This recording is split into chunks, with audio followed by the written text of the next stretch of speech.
Viernes 30 de mayo de 2025. Qué placer enorme saludarles nuevamente. Llegar a la culminación de una semana más. Queremos, como siempre, agradecerles de manera muy especial a todos y cada uno de ustedes ese voto de preferencia para mantener nuestra audiencia firme y también comprometida para llevarles a ustedes todos los pormenores del quehacer de la actividad política, económica y social, y que le permita, sin duda alguna, también estar muy bien enterado de lo que en el mundo ocurre. Así es que desde ya y desde muy tempranas horas de la mañana, nuestro agradecimiento para todos nuestros equipos de Telenoticias Megavisión que trabajan para mantenerlos bien informados. Vamos en esta hora y media, como todos los viernes, a hacer un cierre de análisis político de los temas que han estado gravitando en el quehacer de la actividad de la semana. Evaluaciones de un año de trabajo de la administración de gobierno actual, encuestas, salario, fondo monetario y otros temas que están precisamente gravitando en el quehacer de la actividad política de nuestro país.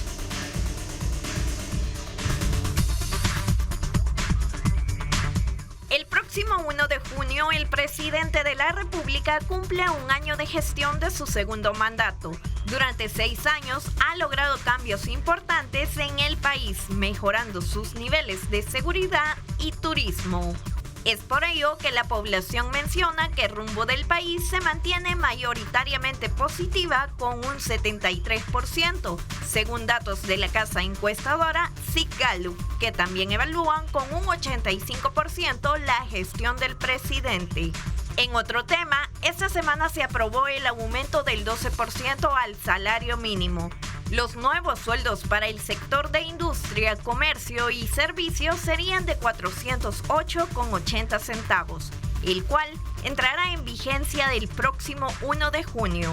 Mientras tanto, en el ámbito económico, el Fondo Monetario Internacional y las autoridades de El Salvador alcanzaron un acuerdo para que la consolidación fiscal continúe este 2025.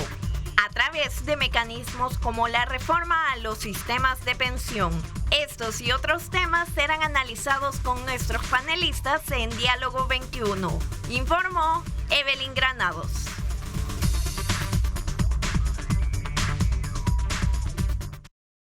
Bueno, gracias Evelyn por poner en perspectiva el tema esta mañana con nuestros invitados. Quiero darle la más cordial bienvenida a Aldo Álvarez. Bienvenido, Aldo. ¿Cómo estás? Qué gusto saludarte. Buenos días, gracias Neto. Un saludo siempre a esta amable audiencia y bueno, estamos aquí para darle taller a los temas. Bueno, saludo a Bessie Ríos también. ¿Cómo está Bessie? Mucho gusto, bien, de estar aquí con todos y con todas, y un saludo para el auditorio y para los colegas del panel. Gracias. También licenciado Manuel Someta, ¿cómo está? Bienvenido, gracias por acompañarnos. Por la invitación a este debate, Manuel, colegas. Gracias por el espacio. Bueno, temas que están gravitando en el marco de poder llevar a hacer esta mañana junto a ustedes una evaluación de todos los aciertos y también de los grandes desafíos que aún quedan en esta nueva, digamos, efeméride de cumplimiento del primer año de gestión del segundo mandato del presidente Nayib Bukele. Vamos a ver. Pues, mira, del presidente hay mucho que decir, pero igual creo que uno de los temas importantes que sonaban ya el día de ayer, y perdón que lo meta al ruedo, es la captura del expresidente de la Asamblea Legislativa. Doctor Norman Quijano. El doctor Norman Quijano, sí, quien entiendo yo, según un artículo de un periódico norteamericano, ya había sido detenido desde el 6 de marzo de este año.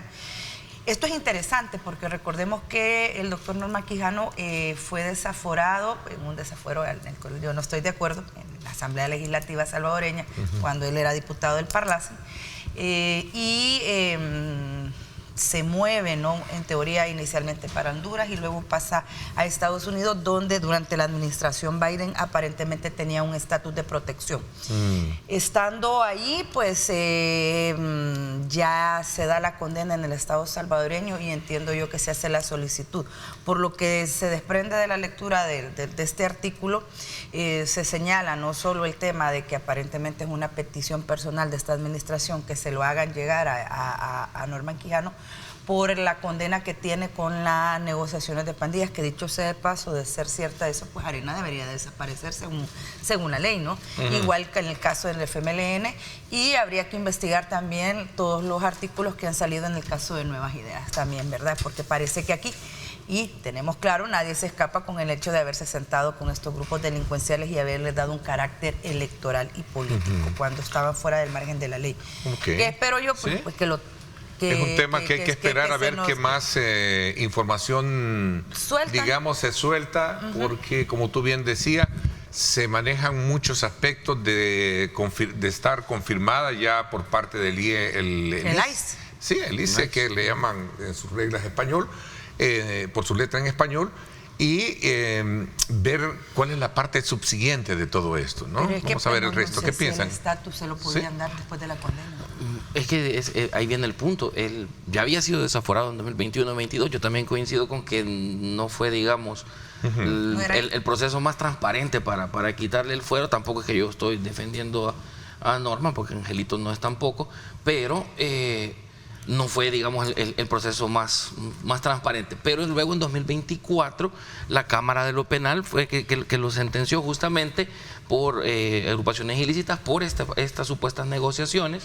Sale a la luz y él pide o solicita, digamos, asilo en diferentes países, en uno de estos en Estados Unidos, que si no me equivoco fue bajo la gestión Biden, que se le otorga, y desde ese momento estaba viviendo en Estados Unidos. Ahora fue detenido en marzo de este año sin que se supiera muchos más detalles sobre este asunto, pero ahora cobra una nueva relevancia por aquello de la potencial extradición que podría tener a El Salvador, y siendo la imputación por agrupaciones ilícitas, ya sabemos para dónde va. Viene por el CEJOT y viene por las reglas. Hay una connotación política no solo del tema de la seguridad y el tema de las pandillas, ¿no? Claro. Segundo, es una personalidad del ámbito político de mucho peso. El presidente de la Asamblea. Tercer elemento, hay por ahí ciertos testimoniales o pruebas que hay una vinculación directa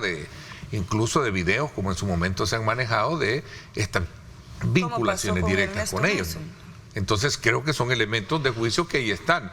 Por eso vale la pena elevar un poco el análisis para ver cuál es la parte subsiguiente. Claro, se filtraron audios, se filtraron. ¿Cómo estaba él en Estados Unidos? Decías tú que ya se confirmó que tenía un estatus de protección. De protección que le fue suspendido. Que no es TPS, ¿verdad? Sino que es un estatus de protección, nada más. Y que también está extraño que se lo hayan dado, porque habiendo sido ya condenado por la Cámara, pues ahí también vienen otro tipo de matices. A lo que yo voy es que esto deja a la vista de que el problema de las pandillas se instrumentalizó de forma política y electoral por muchos políticos, y que esta es una señal positiva de que el hecho que se le esté dando combate, pero también un llamado a que se haga parejo con todos los que han sido señalados, porque si yo no me equivoco, el mismo medio que publicó los audios y los videos de Norman es el mismo medio que más adelante pues ha señalado a otros funcionarios. Entonces, lo de Norman, digamos, ya tenía un trayecto, tenía un proceso pendiente, pero se espera ver también que esto sea parejo, que la lucha contra las pandillas y especialmente esta vinculación política que se hizo se termine de una vez por todas, porque si no, no se va a poder abordar el tema de la delincuencia. Vamos a ver algo. ¿Coincides con los dos planteamientos o análisis que hacen tus antecesores en esta mesa? Mira, yo no sé, cuando tú dices un actor de peso, yo no sé realmente cuánto peso pueda tener ahora, más que el recuerdo o las memorias. Hay un expresidente que está preso, que creo que podría haber tenido más peso político. Hay un exalcalde que está preso también.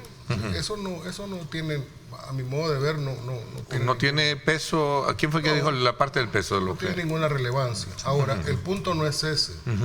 El punto no es ese. A ver, aquí yo puedo hacer dos líneas de análisis. Puedo hacer una línea de análisis para debatir este punto jurídico. Puedo hacer una línea de análisis jurídico, ¿verdad? Que me llevaría a mí a meterme en el análisis de que El hombre ha sido condenado por una Cámara, fue desaforado por la Asamblea Nacional, ¿verdad? El hombre ha pedido una apelación ante la Sala de lo Penal, que entiendo que aún no está resuelta, pero eventualmente lo estará, más temprano que tarde. Y a mí, si me preguntan, creo que va a confirmar la sentencia de la Cámara, porque la prueba fue muy sólida. Y por último, que el hecho de que si él es traído a El Salvador por la vía de haber violado reglas de inmigración, es perfectamente o cabe en el contexto de la legislación norteamericana. Podría seguir con el análisis, vea, como algunos colegas, vea que si viene aquí, que si toca llevarlo por allá, por acá, o no lo van a traer todavía, van a esperar a lo que diga un juez ahí en los Estados Unidos que tiene pendiente una solicitud de asilo político, y lo que le dio la administración Biden, ¿verdad?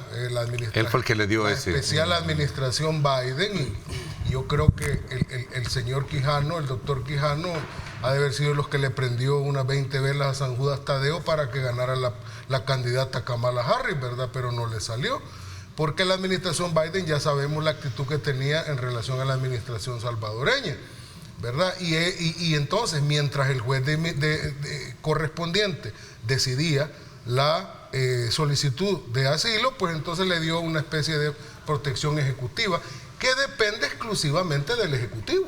Claro, el Ejecutivo ahora no es el mismo que el Ejecutivo cuando le otorgaron esa protección, y ya puede cambiar de opinión. Puedo yo darle vuelta a mi chip mental y me voy a la parte del carril político. Esta va a ser más resumida. Si a mí me preguntan qué es lo que va a determinar este caso, yo te voy a decir claramente la relación bilateral entre el gobierno de los Estados Unidos y el gobierno de El Salvador. Pare de contar. Son más grandes los intereses que tienen los Estados Unidos hoy por hoy en la región, y son más grandes los intereses que tiene en su relación bilateral con el gobierno actual de El Salvador, ya que lo considera un modelo que hace match con sus intereses, como para estar teniendo ahí a alguien que sinceramente es nada para el gobierno de los Estados Unidos y representa nada para el gobierno de los Estados Unidos. Y no una figura de peso, como lo decía. Ningún peso para Estados Unidos. El doctor Quijano no tiene el más, ni medio grano de sal. A ver, debatamos ese punto. Solo quiero terminar y redondear. Ahora, si viene a El Salvador, por la razón que venga, que si viene extraditado, que tenemos un tratado de extradición con Estados Unidos, que si viene por cuestiones de inmigración, a mí no me interesa la razón por la que venga. Si viene el día que ponga un pie en el territorio salvadoreño, tiene que ir a cumplir con la condena, tiene que ir a cumplir con lo que señalan los tribunales salvadoreños, y si eso es privación de libertad, va a tener que ir a la cárcel. Ya no me interesa, yo no me voy a meter a los recovecos jurídicos de que si la extradición, si no procede, si es por inmigración, no me interesa. Si pone un pie en El Salvador, va preso, y eso es lo que le toca, porque los corruptos tienen que ir presos. Todos los corruptos. No importa el color, eso es lo importante. Pero este es peor, porque este ya está condenado. Es que hay un montón de condenados, te voy a decir, y no hablo por los tribunales. Hay un montón de colegas fíjate que una diputada ayer o hace 2 días dice en la asamblea, ¿y usted qué opina del doctor Quijano, del partido corrupto donde él era, ¿verdad? Yo no voy a dar opinión, dice, porque pueden tergiversar mis palabras, que se siga el debido proceso. ¿Cuál debido? Ya está condenado. ¿Cuál debido proceso? Si ya está condenado, que lo que tiene que hacer es cumplir con la condena. Es el debido proceso. Ese es el debido proceso. No, yo no comparto la idea de que no, ahora ya no es. Tal vez para Estados Unidos no podrá tener un perfil muy alto, pero también hay que ver que la relevancia que tiene, y pues no estuviéramos hablando de esto en este momento, es que ostentó uno de los poderes del Estado. Y casi fue presidente. Y casi fue presidente. y tuvo en su momento un impacto político en El Salvador que es innegable. Y aquí no estoy diciendo que haya sido un impacto bueno o malo. Y de ese llamado, ¿no? Que evidentemente con el pacto de las pandillas, el pacto de las pandillas que hace el FMLN consigue esos 6.000 votos que terminan de empujar a Salvador para ser presidente. Este país, y que no se nos olvide que llamaron a las Fuerzas Armadas esa noche para revertir el proceso electoral. Es decir, es un agente importante. Y que hay que ver que el FMLN también tenía ahí las patas hinchadas. Hoy. El sofista deportivo Cuadra, ¿verdad? Que ya aparecía a la par llamando a las Fuerzas Armadas. Ok, para ir un poco cerrando el tema, porque tenemos más información sobre ello. Hay que hacer un análisis rápido, un análisis de esas elecciones de 2014. O sea, yo nunca en la vida de este país, con todo lo que venimos de la antidemocracia y vamos caminando en el proceso, nunca había unas elecciones tan ilegítimas como las del 2014. Porque ahí fue y compitieron los equipos de el FMLN con los de Arena a ver quién les daba más a las pandillas para ver cómo ganaban votos. Cuando los vuelven actores electorales. Exactamente, y fue el equipo de Aristides Valencia, Benito Lara contra el equipo de Norman Quijano, Neto Mason. Esa fue realmente, y yo tengo dudas, y un día deberíamos de hacer un programa de eso, de alguna forma, de analizar esas elecciones, porque en esas elecciones el que decidió... Lo vamos a dejar para más adelante. Por eso, pero cerramos el tema perseguir a todos los que están involucrados. Digamos, un poco para comprender mejor la dimensión de esta detención, con mayores elementos de juicio, mayor información para poderla seguir. Pero bueno, evaluación de un año de trabajo, estamos por cumplirse el próximo día, domingo, ¿verdad? Es constitucionalmente normal que el presidente de ese momento pues dé un informe a la nación. Vamos a ver, aciertos y desafíos para este país. Bueno, se cumple un año de gobierno del segundo mandato del presidente Bukele y evidentemente va a tener que ir a rendir el informe, ¿verdad?, de ley, de constitución a la Asamblea, ¿verdad?, para remarcar y a señalar todos los aciertos, ¿verdad?, de su gobierno y las proyecciones de lo que viene. A mí me parece que el segundo mandato hasta este momento está empezando ya, porque hay cosas, por ejemplo, en materia, voy a hacer 3 niveles, ¿verdad?, seguridad, economía, educación, salud e infraestructura. Digamos que esos son los... Hay más, ¿verdad? Un gobierno tiene más áreas, pero esas son las 4 fundamentales. En materia de seguridad pública, el presidente puede muy bien jactarse de que ha continuado la línea de garantizar la seguridad en el país a niveles que en no hay recuerdo, al menos yo no tengo recuerdo ni desde que nací. Hay seguridad. Esto ha aparejado un clima favorable para que la economía pueda ser estimulada de otras maneras.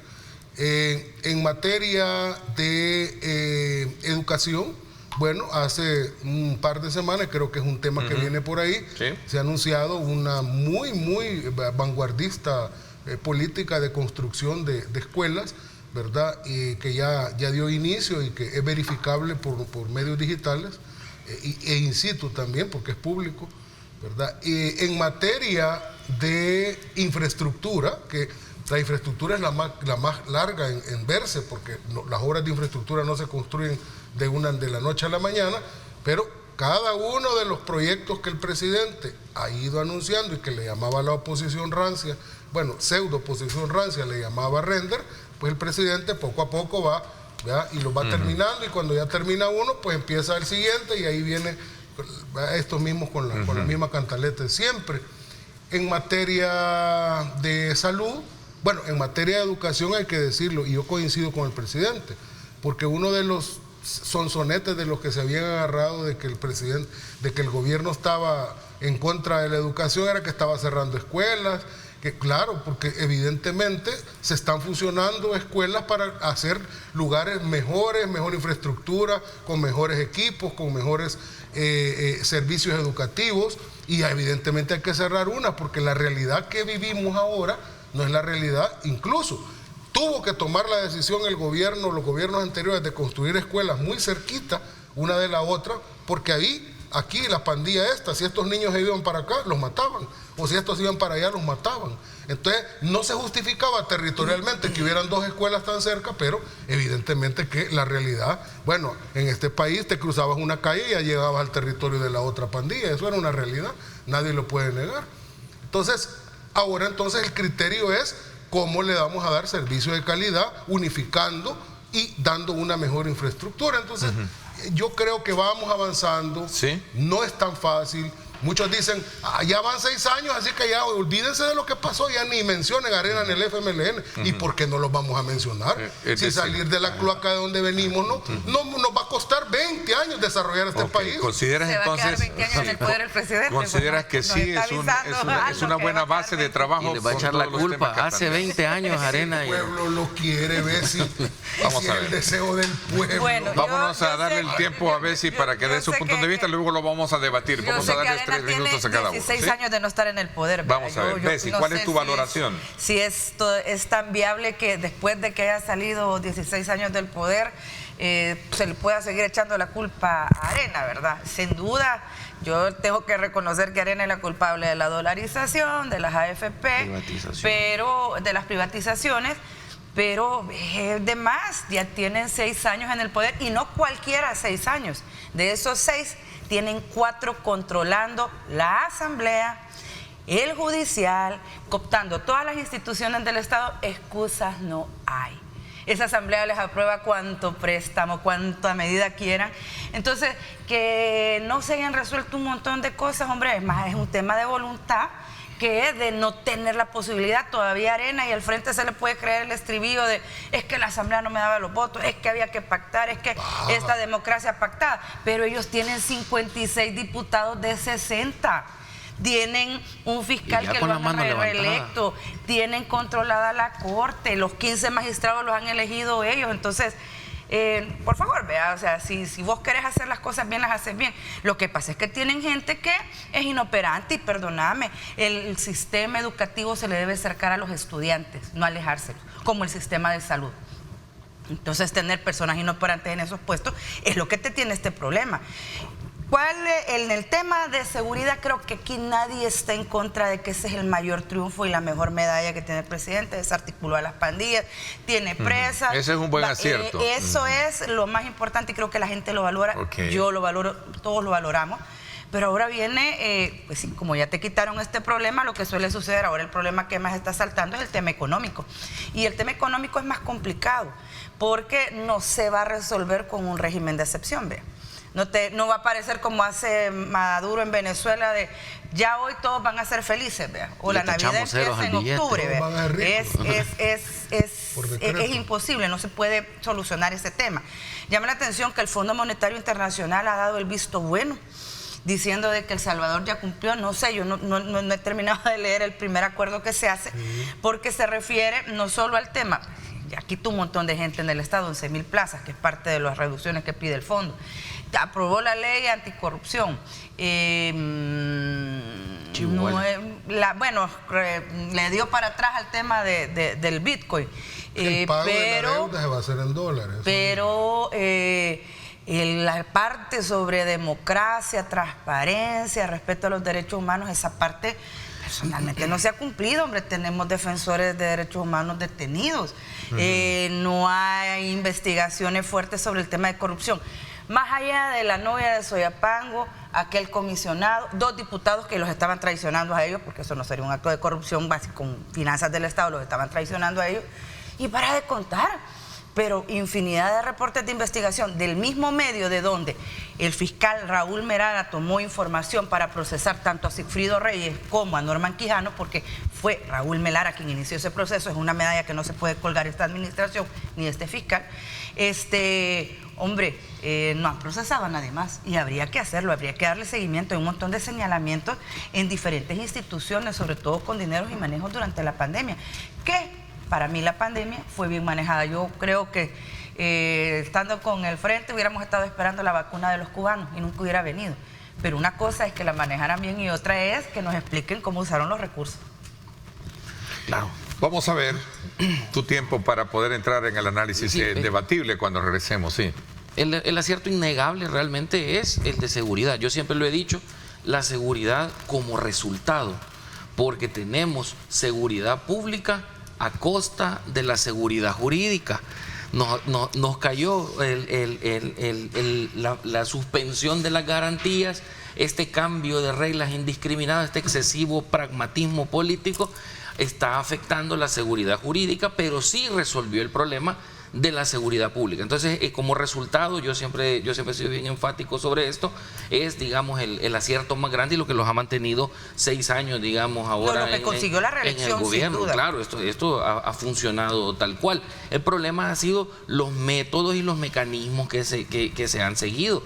Y fíjense que hay una contradicción acá, porque el siguiente problema que se hizo visible fue el de la economía, pero esta reducción en la seguridad jurídica no permite una inversión económica en el país. Entonces se comienza a dar ya esta dinámica de la inflación, de la canasta básica, que el mismo presidente dijo que iba a ser su siguiente milagro después del de la seguridad, que lo íbamos a esperar. Sí, los agromercados, por ejemplo, ha sido una medida buena, pero paliativa, no deja de ser una medida pasajera, más no una verdadera reestructuración económica. Ahora, pero recordemos que el rol del gobierno no es crear empleos, sino ser el tema económico.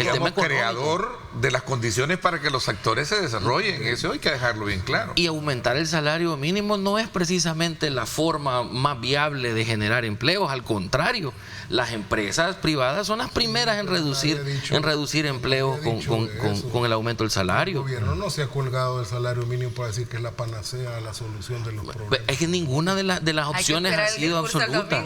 Es un conjunto de cosas. Mira, la diferencia entre la seguridad y la economía es que la seguridad sí dependía bastante exclusivamente de la acción pública del gobierno, pero la decisión política de atacar el tema. Exacto, y de entrarle y de hacerlo y de ejecutarlo, pero la cuestión económica tiene más. No depende exclusivamente del accionar del gobierno. Vamos a ver, que concluya su análisis y luego lo debatimos después de la pausa. Lo de la seguridad pública, yo digo, es un éxito a costa un poco de la seguridad jurídica. Lo de la economía hay que trabajarlo con otro tipo de mecanismos, no con estas decisiones tan inmediatistas y tan pragmáticas. Con lo de la educación, pues yo quisiera saber si se van a construir más escuelas que las que se cerraron, ¿ve? Y si la situación fue, digamos, la territorial que mencionó el Aldo, pues que se solucione de este modo, pero que se cumpla. Y yo siempre lo he dicho, pueden ser 2, 5 escuelas, una escuela y no al día, sino que a la semana. Eso sí siempre genera un impacto positivo en las comunidades, pero estamos, al igual que con las municipalidades, cambiando el enfoque descentralizado y volviéndolo un enfoque más centralizado. Estamos concentrando en la metrópoli y estamos dejando de descentralizar estos servicios que son básicos, salud y educación, que no pueden estar concentrados porque la gente de la periferia no puede estarse moviendo a la metrópoli para obtener estos servicios. Y no es por un tema de que las pandillas los vayan a fregar, es que no hay pisto para estarse moviendo. Ya sonó la música. Sí, bueno, vamos a hacer una pausa, regresamos al debate, ¿no? Y luego esto se da en un contexto también con importantes hallazgos que plantea la encuesta de Sid Gallup, ¿no? Vamos a hablar de esto cuando regresemos, son las 7 de la mañana con 1 minuto. Gracias por estar con nosotros y por estar, desde luego, pendientes de nuestra señal. Regresamos.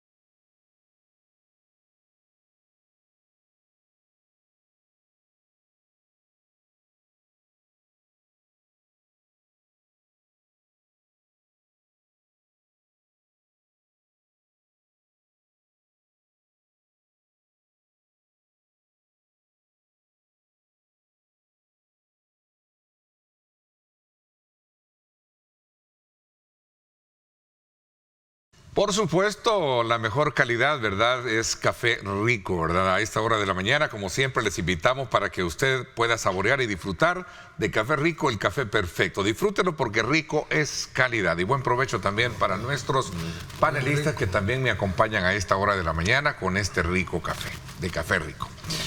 Bueno, vamos a abrir el debate entonces, porque aquí hay muchos elementos en juego, para saber realmente que si en estos, 6 años, pero este primer año del cumplimiento del segundo mandato, las expectativas se dan dentro de la lógica del desarrollo hacia la apuesta económica, que es parte de lo que ahora en día se habla. Tienen la palabra las tres para debatir. Se nos olvidó un dato. Sí. Recordemos que en la plenaria se acaba de aprobar la 39 prórroga del régimen. Del régimen de excepción. Llevamos 40 meses con régimen de excepción y se ha cumplido lo que dijimos los defensores y defensoras de derechos humanos. El régimen suspende estas 3 garantías constitucionales a todos los salvadoreños, porque han sido estos 2 personas, el abogado como el pastor de la cooperativa El Bosque, quienes han demostrado que después de 15 días de estar detenidos presentaron el régimen de excepción.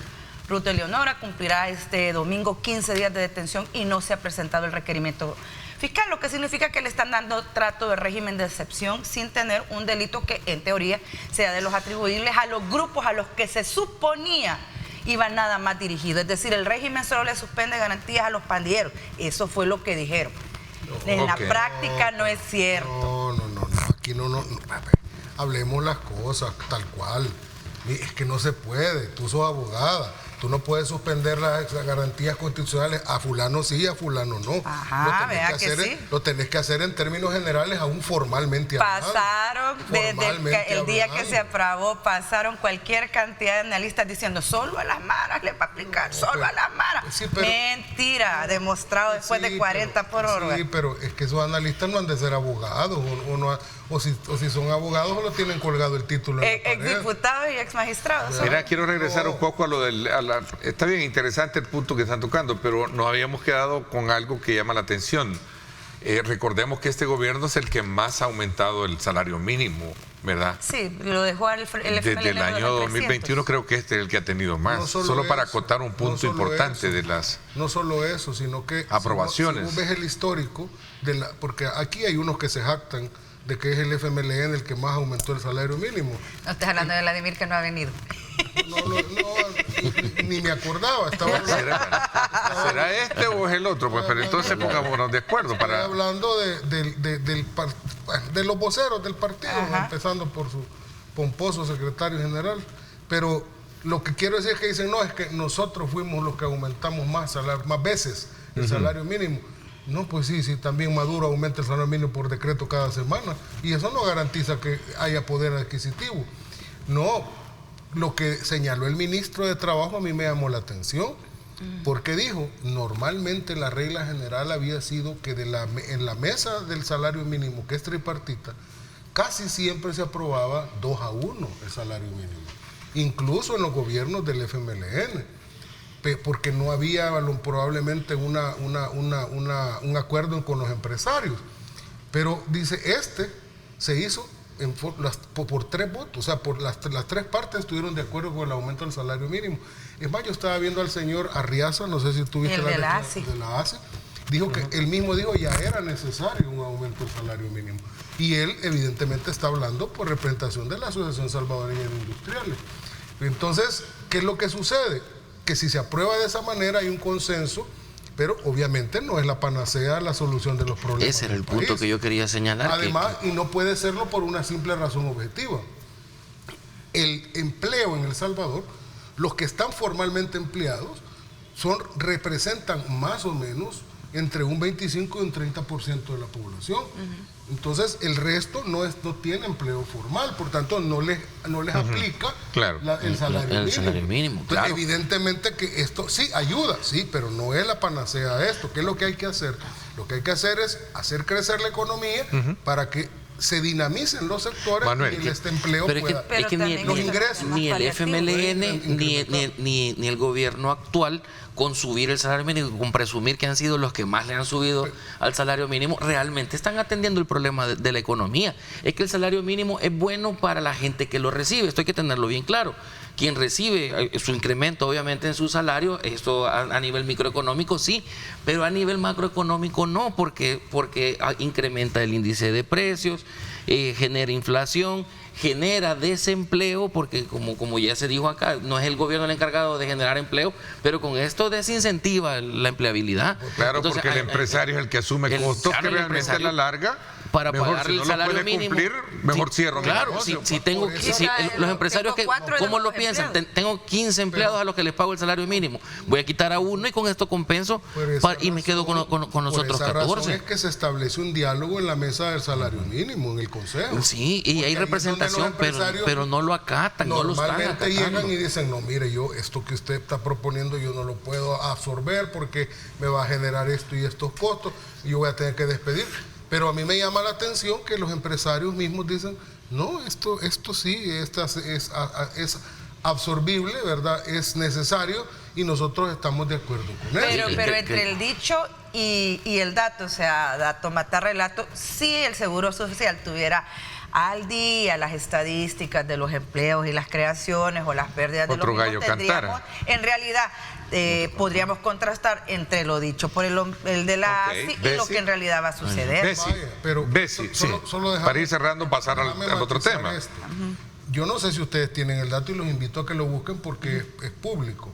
Si uno analiza los aumentos que se dieron durante los gobiernos del FMLN al salario mínimo versus el costo de la vida de la canasta básica, son los aumentos que se han dado durante la administración de este gobierno, en primero y lo que va del segundo mandato, a donde ha estado más cerrada la brecha entre el costo de la canasta básica y el poder adquisitivo que el salario mínimo les ha proporcionado. Lo invito a que busquen el dato, eso es una realidad. Y lo del salario mínimo va acompañado de otras medidas, porque yo sí, a diferencia, pues creo que el tema de los agromercados sí funciona. Si el que quiera ahorrarse un par de dólares, aunque le toque ir a hacer cola, lo va a hacer.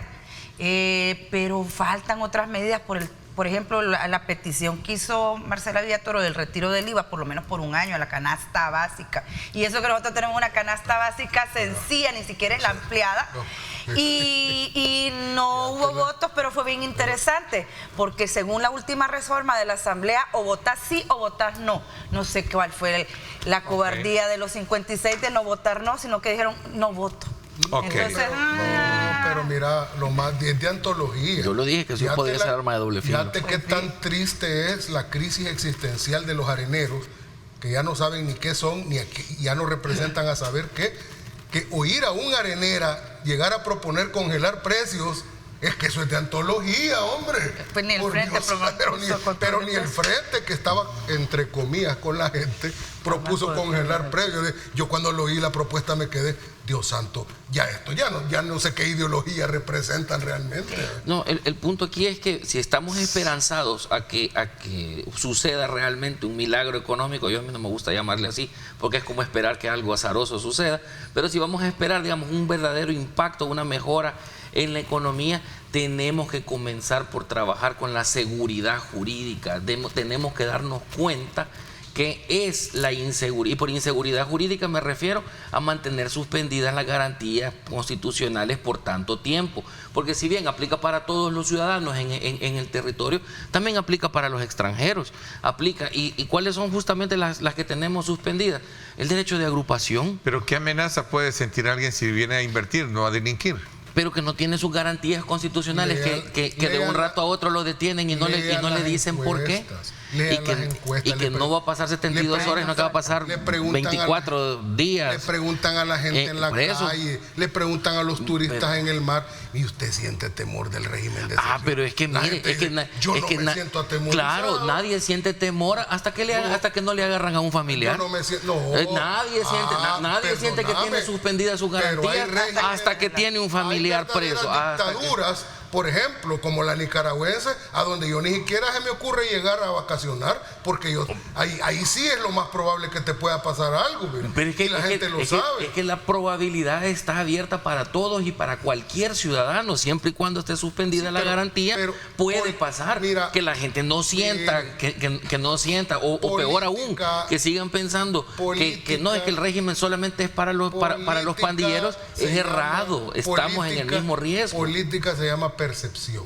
El que no entiende el arte de la política no entenderá lo que estoy diciendo. Entonces está diciendo que prefiere que la gente perciba la seguridad aún a costa de la suspensión de sus garantías y no que ejerza sus propias garantías constitucionales. A la gente lo que le interesa es yacer una vida tranquila, digna y poder ganarse la vida. Lo que pasa es que como la gente nunca ha podido ejercer plenamente sus derechos y sus garantías, cuando vienen y la suspenden a cambio de seguridad, no sienten la necesidad de reclamar por sus garantías. No es hasta que sucede este tipo de detenciones, detenciones de defensores de derechos humanos, detenciones de empresarios, ahí se empieza a dar cuenta la gente que hacen falta estas garantías. Lo más gracioso es que estos hablan de que el régimen de excepción es aquí y es allá, cuando ya habían capitulado y no encontraban la solución al problema. Esa es la 3 años, y es una medida excepcional y temporal. Ya habían capitulado y decía, este problema es irresolvible, no hay manera de resolver. Es que de que se resolvió. Yo no voy a discutir sobre el resultado. Estoy diciendo que la prolongación del marco constitucional. Pero mantenerlo prolongado por tanto tiempo está comenzando a afectar los derechos constitucionales de otra gente. Pandilleros, pues. Y no se puede trasladar esto a una legislación secundaria,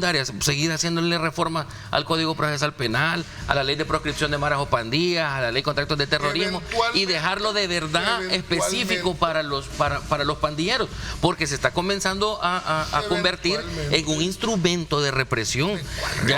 ¿Cómo no? Vamos a llegar al punto que ya no le vamos a tener miedo a los pandilleros, pero sí a los soldados y a los policías. Dicen, aquí hay presos pues, en El Salvador, los presos políticos. ¿Y cuáles presos políticos? Voy a hacer una pausa. Hace poco hubieron elecciones en Venezuela, ya se dieron cuenta cuánta gente metieron presa. Se le llaman presos políticos cuando se detiene exclusivamente a personas de la oposición, nada más como Vea usted, amigo, no hay régimen de excepción en Venezuela. Vea usted, amigo televidente, esto es parte de la esencia de la cultura del debate, ¿verdad? Y de ese equilataje de aportes que cada quien da desde su propio punto de vista con relación a los temas que tenemos acá. Gracias a usted por mantener vigente también y su aporte a través de nuestras plataformas digitales con sus comentarios. Señores, en el marco también de digamos, cumplimiento del primer año de gestión, una encuesta de Sid Gallup ubica y refleja precisamente aspectos que tienen que ver de opinión de la población frente a los actores políticos y también a la gestión actual. La encuesta refleja el hartazgo político de los partidos políticos tradicionales. El gran ganador en este nuevo sondeo de Sid Gallup, el presidente continúa manteniendo su aceptación después de 6 años. La gente sabe diferenciar entre lo que hace el presidente y también el resto de funcionarios. Aspectos que recojo así para someterlos a consideración. Abro contigo, Bessie, para que podamos entender mejor los elementos que nos da de juicio esta nueva encuesta en el marco del análisis que estamos haciendo esta mañana. Vamos a la pausa y regresamos con más.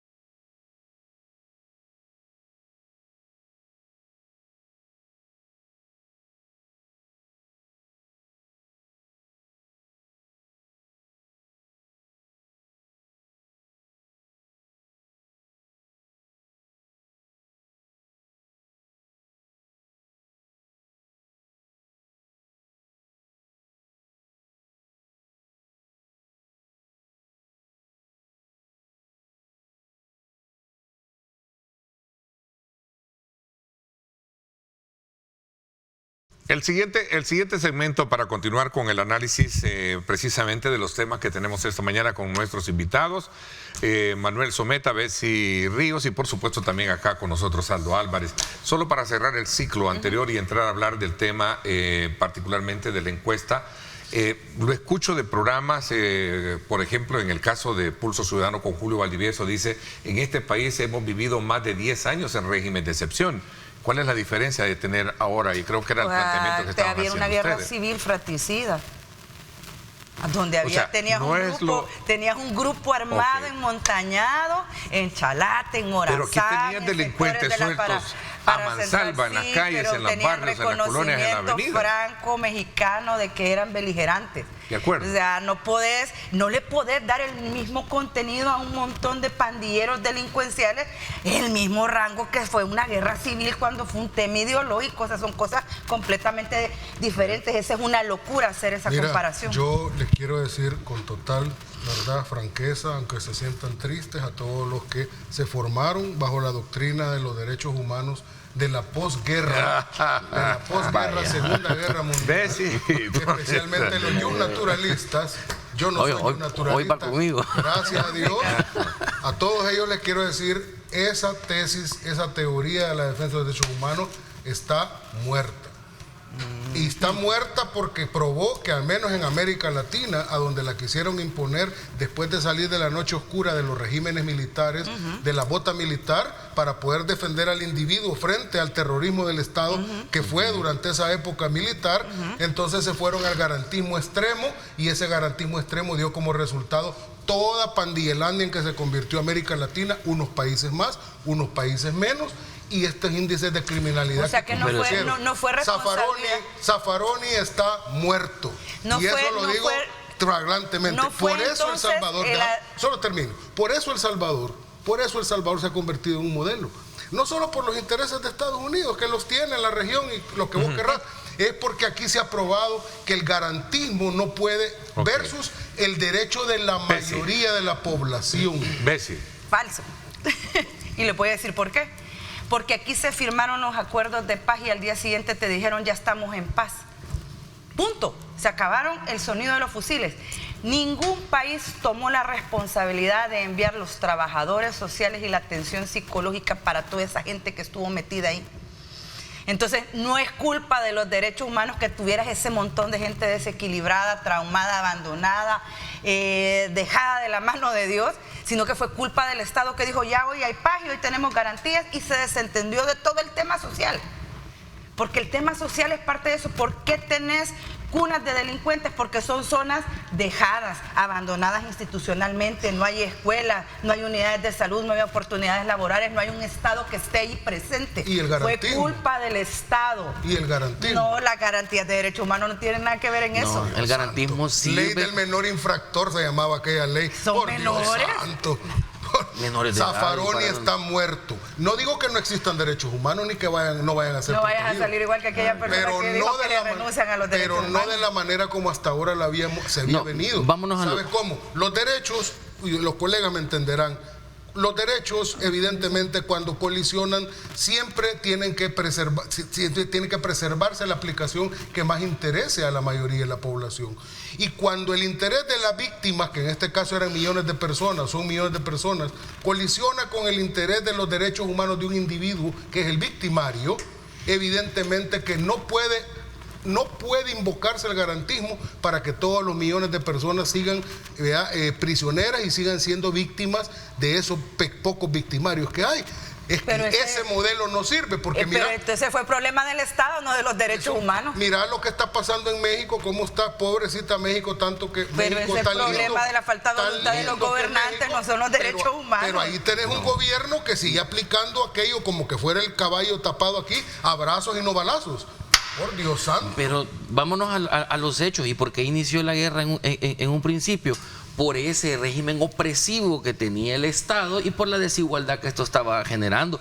Entonces no se puede justificar que hay que volver a este régimen opresivo, porque lo que generó las pandillas fue la posguerra, y lo que generó la guerra fue estos abusos indiscriminados por parte del Estado. Entonces los derechos humanos vinieron a ponerle un freno a los abusos del Estado, no a defender pandilleros, porque son fenómenos diferentes, pero frente a este tipo de violaciones que son las que estamos viendo, para que el Estado no se exceda. Si bien sirvió y los pandilleros están presos y la gente que no, entonces a ellos no les vamos a respetar sus garantías, y a los que no tienen proceso no les vamos a respetar la garantía, porque ese es el enfoque de los derechos humanos, y ese es el enfoque garantista, que se le garantice a la gente que en una determinada circunstancia, porque si lo decimos en palabras más simples, una garantía es un derecho a que no me suceda algo en determinadas circunstancias. Claro. Entonces, una garantía quiere decir que cuando se dé una circunstancia determinada, yo voy a tener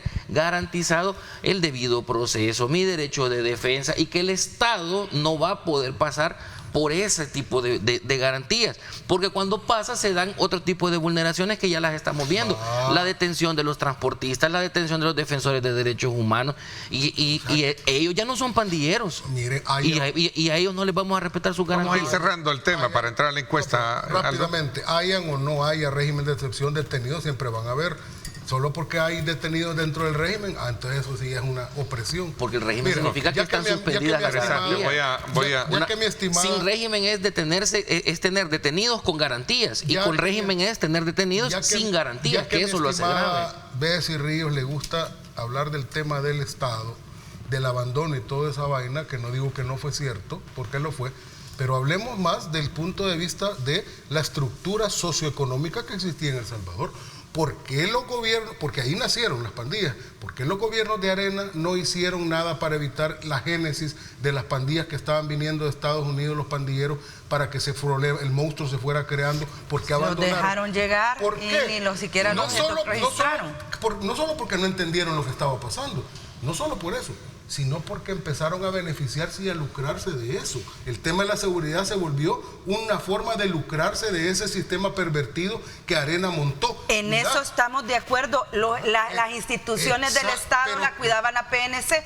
¿Qué hicieron? Generar empresas de seguridad privada a las que ahora todavía se les sigue pagando salario de hambre a todos los vigilantes, para que tuviera contratos, el que se pegó solo el balazo, que parece que no se lo pegó, para que tuviera contratos y le diera seguridad al Estado. En eso estamos de acuerdo. Arena se benefició de todo eso. ¿Y quiénes financiaban? Pero entonces no tiene nada que ver con los derechos humanos, ¿quiénes financiaban al partido?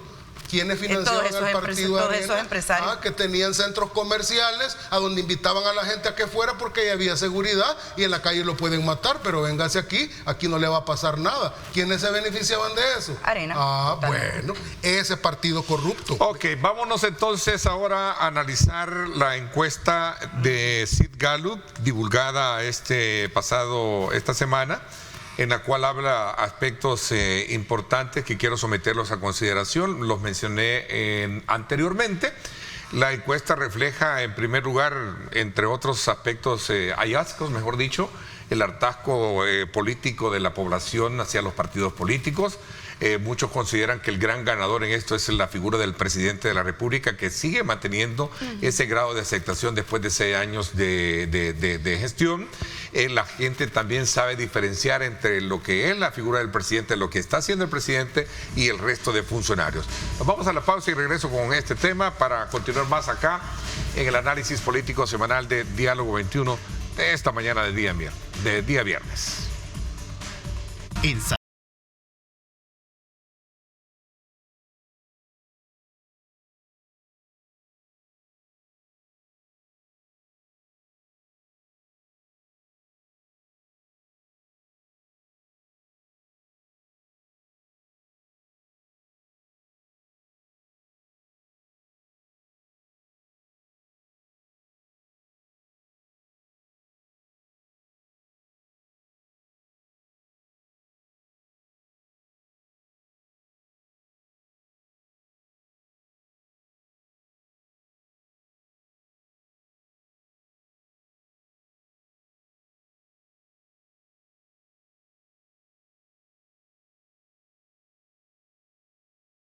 Bueno, gracias nuevamente por estar con nosotros. Evelyn, en este caso, Bessie, hablando precisamente de la encuesta, una aprobación del 85% general frente a otros elementos que ahí están, que se dio a conocer y vimos los salvadoreños con esta encuesta de Sid Gallup. Sí, interesante que la encuesta Gallup salga después de que en redes se había hecho y un par de periódicos habían retomado la encuesta de Carlos Araujo, que es alguien que es invitado acá de la casa, ¿no? Hay una diferencia ahí como de 15 puntos entre la encuesta de Carlos y la Gallup. ¿Sí el que dijo que iba a ganar Carlos Calleja? No, yo solo... Saludos, Carlos. Y Norman también. Hablando de cambios, ¿verdad? Pero bueno. Saludos, Carlos. Vamos a ver, Bessie. Pero mira, es que el tema de la popularidad creo que nunca ha sido un tema de discusión. Sin duda ha bajado, y ya para que la Gallup no lo pueda mantener en 90 en el tema de popularidad es que ha bajado, no sé si a 85, ¿verdad? Pero sí ha bajado. Y bueno, ya estaba saliendo en el tema de las encuestas, el tema económico está golpeando a los salvadoreños y hay estos informes a través de notas periodísticas de cosas de corrupción, hombre, estos actos de corrupción donde un funcionario, puchica, le va a hacer ahí en terrenos privados en la playa con gente privada de libertad, construcciones, que después salió diciendo, no, solo es para una escuela, no es para esta gente, y teniendo la documentación de los traspasos de la propiedad.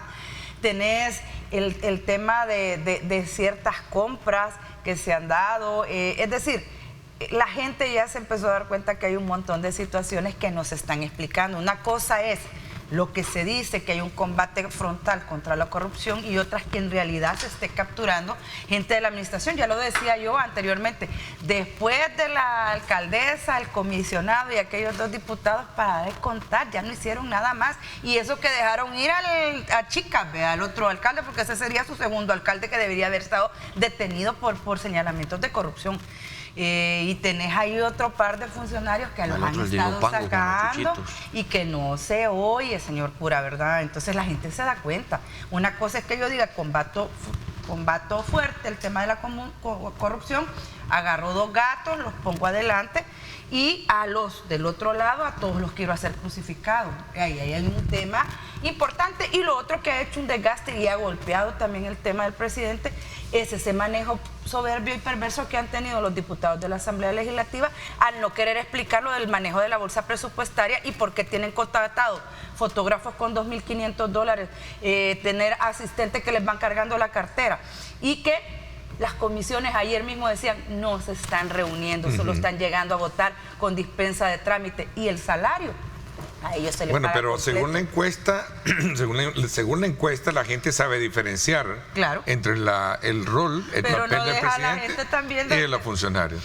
Vamos a ver. No sé si tendrán la diapositiva, pero la pregunta realmente no es una calificación al presidente, la pregunta realmente mide la percepción de la gestión del presidente. Es que como sobre la popularidad, no es una calificación como tal, sino la aprobación de la gestión, la política es percepción. Claro, que la podemos separar. Porque la percepción en pantalla, ahí está la percepción sobre él, sobre la persona, que esta dura más.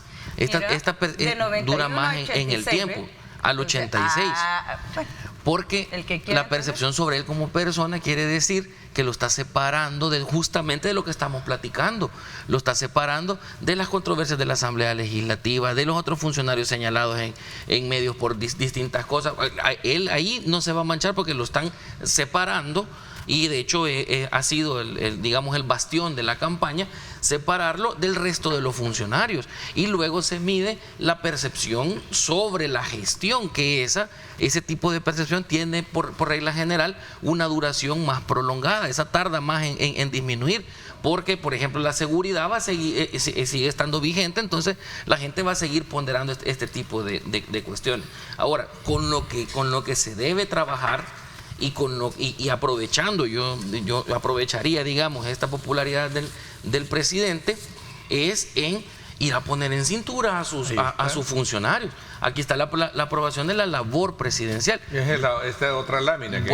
Vuelve a ser entonces 85. La labor presidencial, esta medición siempre tiene un efecto más prolongado, porque la gente percibe las funciones, la obra y este tipo de cosas por más tiempo que una evaluación directa del presidente como tal. Entonces aquí yo me iría, no quiero decir que con esto hay una imprecisión técnica, es la forma en la que se redactó el instrumento, pero ambas preguntas miden percepciones prolongadas en el tiempo. Entonces no es anormal que tenga un 81-85%, porque viendo que es fluctuante, en 2022 también tuvo un descenso, es relativamente normal. Ahora lo que hay que esperar es a tener más encuestas, a tener otras opiniones y comenzar a contrastar si existe diferencia entre las calificaciones que le proporciona esta encuestadora y las otras encuestadoras a partir de los instrumentos y de las fichas técnicas. Vamos a ver algo. ¿Hace cuánto no están las encuestas de la Gavidia y de la UCA?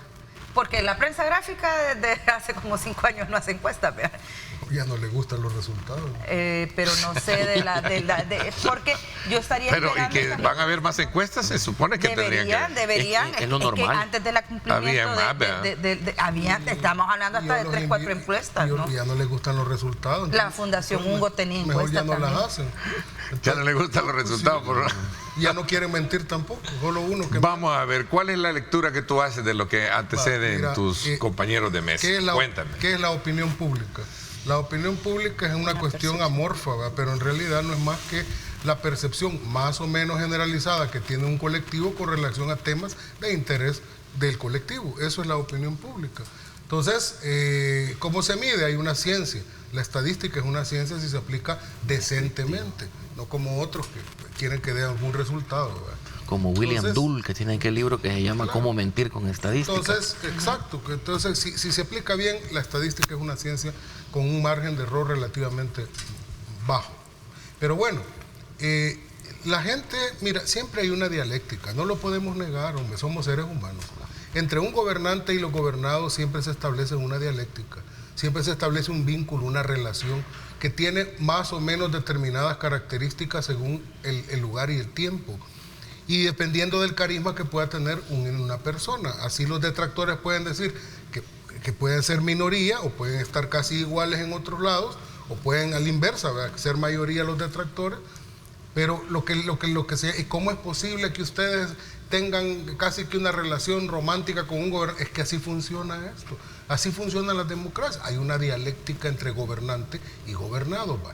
Los que hacemos el ejercicio más o menos objetivo de querer poner las cosas según las consideramos, yo puedo tener mi percepción como Aldo Álvarez. De repente ahí sale uno que le tiene odio jarocho al presidente porque le tiene odio jarocho, pero esa no es la percepción de la mayoría de la población. Mira, el presidente Bukele va a pasar a los libros, bueno, ya pasó a los libros de historia. Sin duda, tiene su lugar ganado en la historia. Yo que he enseñado teoría política por un montón de años, lo que yo enseñaba era de que cualquier gobernante en cualquier lugar del mundo, la regla general es que por mucha popularidad que llegue a la presidencia, el día 1 empieza a bajar en las encuestas, porque tiene que gobernar para todos y conciliar intereses que la mayoría de veces son antagónicos, por eso salen con el pelo blanco o sin pelo, y no es fácil conciliar intereses antagónicos. Pero este va a ser un caso de libro, porque este es el único presidente que llegó, ganó con una popularidad importante, ¿verdad?, al poder, y después, en vez de empezar a bajar, empezó a subir. O sea, y se ha mantenido relativamente muy alto durante un tiempo muy prolongado, incluyendo el segundo mandato que estamos analizando ahorita. Y que se hablaba del tema de la luna de miel, ¿te acordás? Que siempre se decía, siempre le daban los famosos 100 días de la luna y de ahí miel. empezaba a caer la curva de todos los presidentes. Y mira, por ejemplo, la señora presidenta en México, que para el estándar internacional está bastante bien, pero no como con los números cuando llegó y ganó, porque es la regla general, así funciona. Entonces, ¿qué es lo que está pasando aquí? Aquí los opositores, algunos dicen como que hacer creer como que el presidente nos tiene a nosotros así bajo un efecto hipnótico y nos tiene atontados, y entonces lo apoyamos porque somos tontos. Así nos llaman ellos. Es que la gente es tonta, dice una por ahí.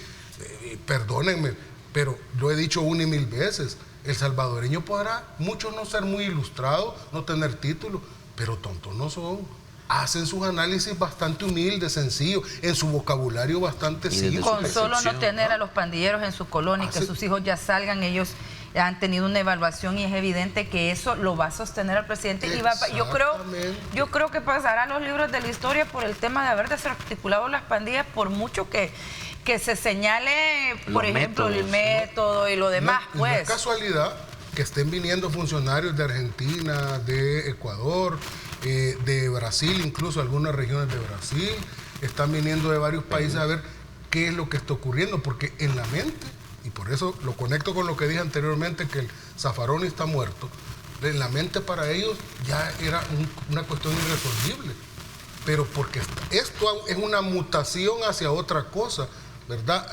La protección de los derechos humanos. Yo le llamo ya terminó la post Segunda Guerra Mundial, ese modelo, que le comento aquí al amigo y los naturalistas que el modelo que reinaba antes de la Segunda Guerra Mundial era un positivismo que, mira, los pobres naturalistas casi que eran herejes, ¿verdad? Pero la Segunda Guerra Mundial fue tan brutal que tuvieron que inventarse eso de que existen derechos anteriores, naturales, que vienen casi que de allá del éter, del universo, bajan y son anteriores al hombre, porque el hombre ya nace con derechos. Y uno es que concebido con derecho. Sí, porque nace en una estructura social que no ha consentido. Y sacaron a Rousseau otra vez del baúl, y que los hombres libres, porque miren, no nace con cadenas, sino que nace libre, ahí está, es natural el derecho. Y uno, que soy positivo, si los derechos nacen, porque hay una ley que los otorga. Mira, eso del huevo, la gallina, es bien complicado pero por alusión y en defensa de... tiene protección por alusión y en defensa de Zaffaroni, ¿sabe quién más pensaba así también, de que los derechos solo son los que son otorgados? Era Carl Schmitt, cuando le hizo la constitución a Hitler, que decía, esto solamente hay que prestarles los derechos, y cuando ya se me vuelvan molestos, entonces les voy a quitar como dice William Fichte, ¿vea? A todos vamos a ser objetos de derecho, a salvo que el Estado me trate como persona.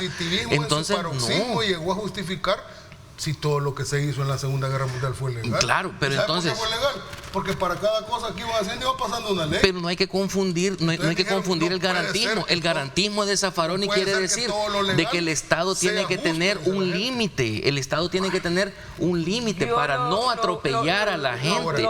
Eso significa el verdadero garantismo. Lo único que está claro es que el tema del régimen de excepción, desarticuló el tema de las maras, pero no es cierto que solo se le aplique a las pandillas. Hoy por hoy, si vos protestás, porque es lo que ha pasado con la gente de la cooperativa El Bosque, te aplican régimen. Pero es un punto bien ponderado por la población, ahí lo hemos visto. Mientras se le aplica es el resultado.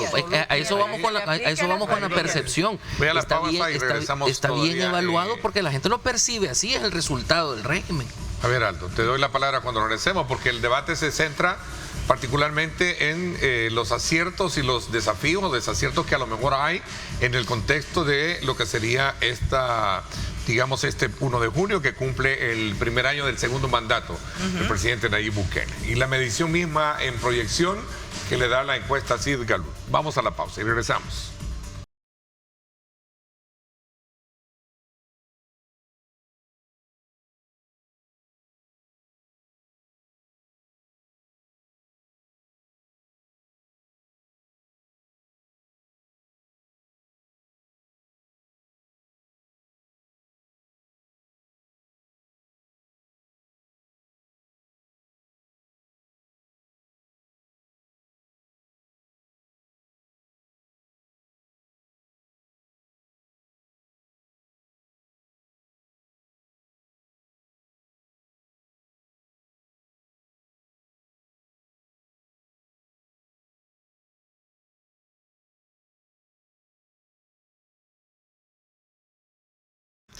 Bueno, gracias nuevamente por estar con nosotros. Cada vez hay elementos muy importantes de juicio que se someten a consideración de un debate de esta envergadura, por lo cual pues nos sentimos muy complacidos para poder llevarles a ustedes los diferentes ángulos de los temas que aquí se plantean. Fíjense que escuchando, por cierto, en este mismo análisis esta semana a Julio, que me parece que es un abogado bastante equilibrado en esa parte muy positivista, él dice que aplica la ley, pero no la interpretación que en su momento se hace en un debate de esta envergadura. Pero es que esa es la diferencia entre el positivista y el dios naturalista, el tema de la interpretación, que ese es un debate que se mantiene con Julio, porque si Julio dice que si no dice, no, porque entonces tendrías que... ¿O es una verdad absoluta para alguien en particular? Es que entonces tendrías que escribirlo todo, y se volvería imposible. Apagar la luz y nos acostamos.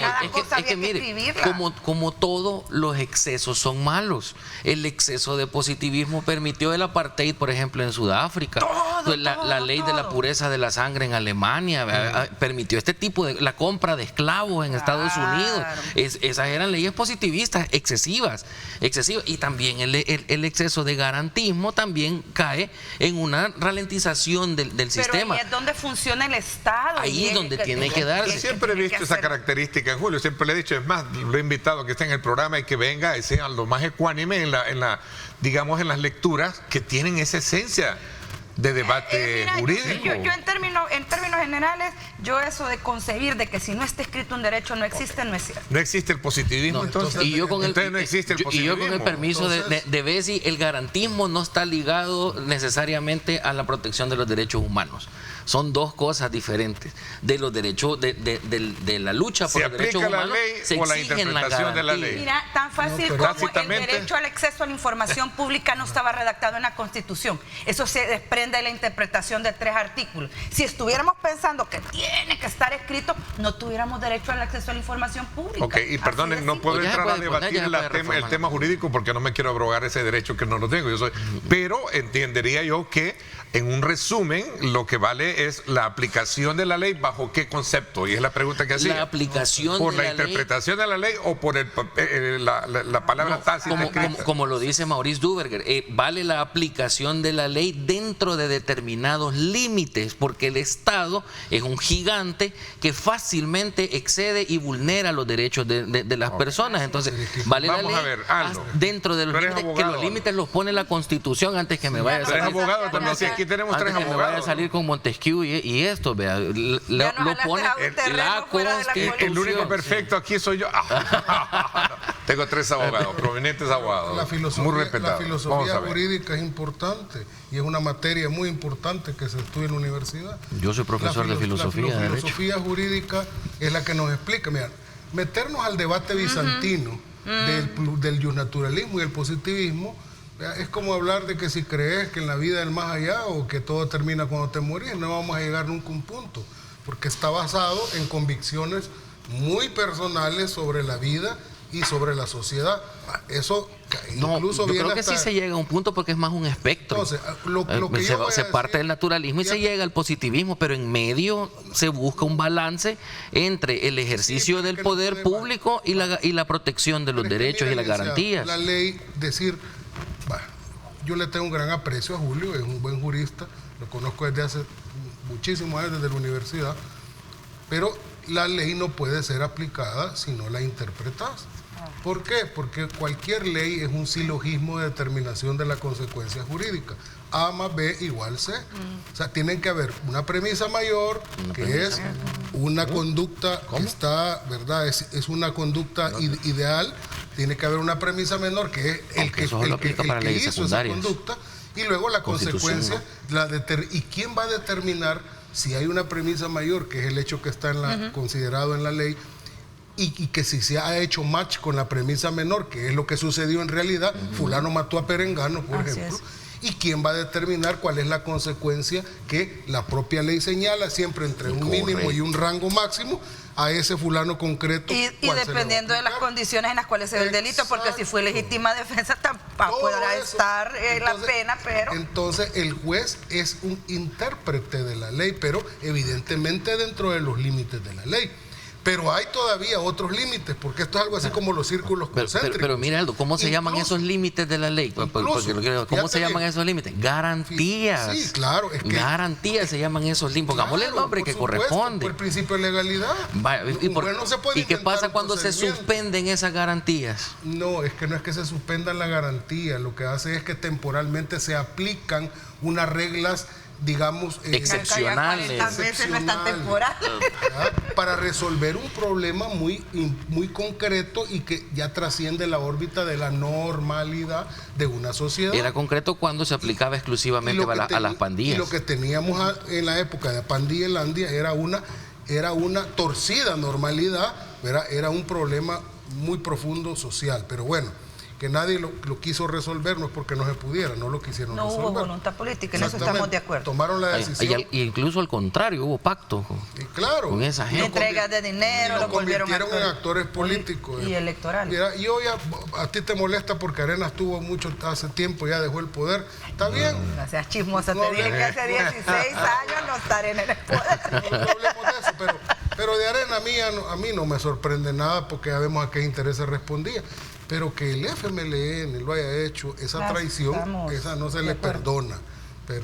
Disculpe. De la derecha se puede esperar todo. Lo que sea, si eso privatizaron hasta su abuela. No, eso es lo que sea por dinero. Claro. La derecha siempre en este país lo que sea por dinero. Pero que lo haya hecho el FMLN, eso es lo que no se les perdona a ellos. Bueno, solo quiero redondear volviendo al punto de la ley. Esa interpretación que hace un juez a un caso concreto, de una ley en concreto, esa no es la única interpretación que existe. Hay otros límites más grandes, hay otros marcos más grandes que se llaman, por ejemplo, los marcos constitucionales.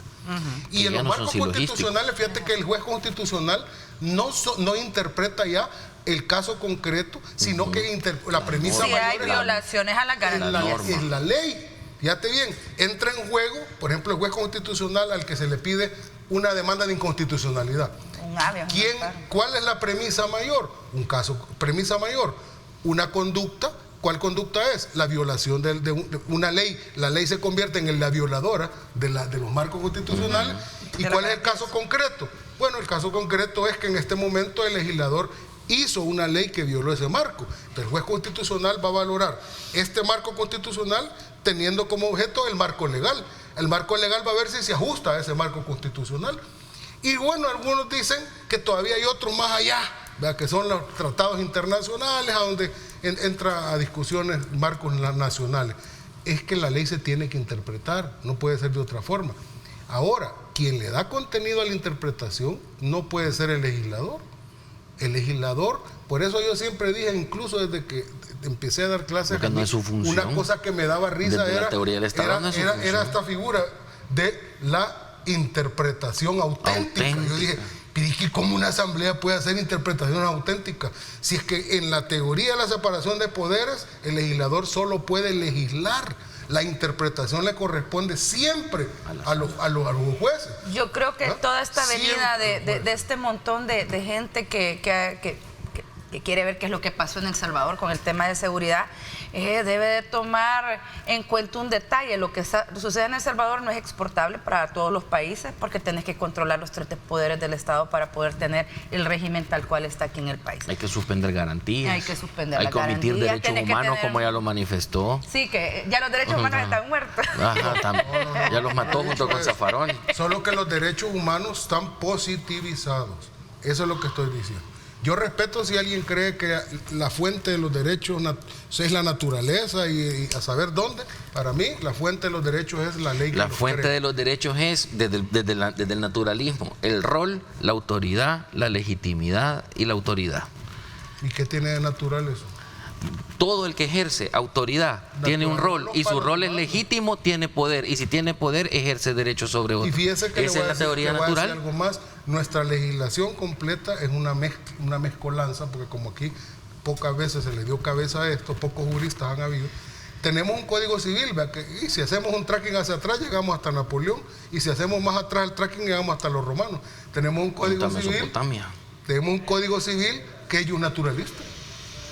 Bien, bueno, solo termino con esto. Para manera de ir concluyendo. Hasta dice que la interpretación habla del espíritu, habla de espíritus.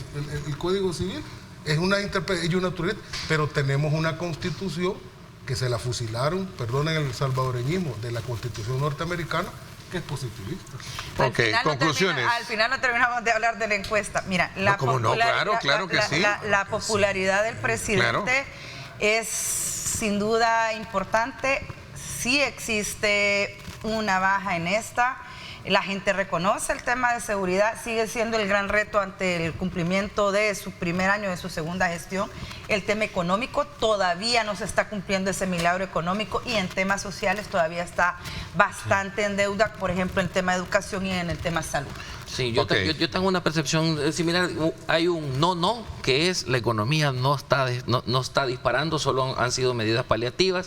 está aún más o menos, que es la seguridad. El efecto ha sido excelente, pero hay que trabajar sobre la seguridad jurídica, y está un bien, que es la construcción de las escuelas, porque la inversión en educación es cara, es a largo plazo, pero es la mejor inversión que se puede hacer. Bueno, Aldo, también tú, antes de que darte el tiempo, tú mencionaste a Carlos Araujo, a nuestro buen amigo Carlos Araujo. Yo no mencionaba. No, yo lo mencioné, Bueno, quiere su derecho de respuesta. Vamos a trasladárselo al comité editorial, que defina muy bien qué es el que define esto, y que pues vamos a hablar de ese tema. Si es un hecho objetivo, yo dije, el que dijo que en las encuestas que iba a ganar Carlos, y eso es calificarla de buena o mala. Bueno, el punto es que es importante abrir los espacios para todas las diversas formas y corrientes de pensamiento, y eso es lo que a lo largo de todos estos años a Grupo Megavisión, Canal 21, a este programa y este servidor ha logrado mantener. Tus reflexiones finales, conclusiones. Sí, la reflexión final es que las encuestas bien hechas muestran una tendencia más o menos generalizada de una sociedad en un momento determinado. Esta no es para siempre, per secula seculorum. ¿Sí? En un momento determinado, eso es lo que ahorita es la percepción de la población. Creo que va por el buen camino este gobierno. Falta mucho por hacer, pero como dice el presidente, paso a paso. Bueno, conscientes del aporte y la responsabilidad que cada uno de nuestros invitados tiene a la hora de emitir su opinión, queremos agradecerles a cada uno de ustedes. Gracias, Manuel. Le agradezco muchísimo. Gracias también a ti, Bessie. No te vaya a cambiar Evelyn. Es Evelyn porque esa es ella la que tengo acá, ¿verdad? La que te habla al oído, ¿no? Te agradezco muchísimo, Bessie. Un gusto, un placer, un abrazo. Que este fin de semana lo pasen bien. Y recordemos que Ruth sigue detenida. Vamos, gracias entonces también a ti, Aldo. Te agradezco. Cuídense, pórtense bien y no ingresen a las estadísticas. Bueno, gracias. Son las 8 de la mañana en punto. Por mi parte, también agradecerles a todos y cada uno de ustedes ese voto de preferencia que tienen para este programa y para el trabajo que aquí desarrollamos, no solo este servidor, sino todo mi equipo y la gente que también está atrás de cámara. Gracias. Por mi parte, esto es todo por hoy. Pásenla bien y como siempre recuerden lo más importante, amar a Dios sobre todas las cosas.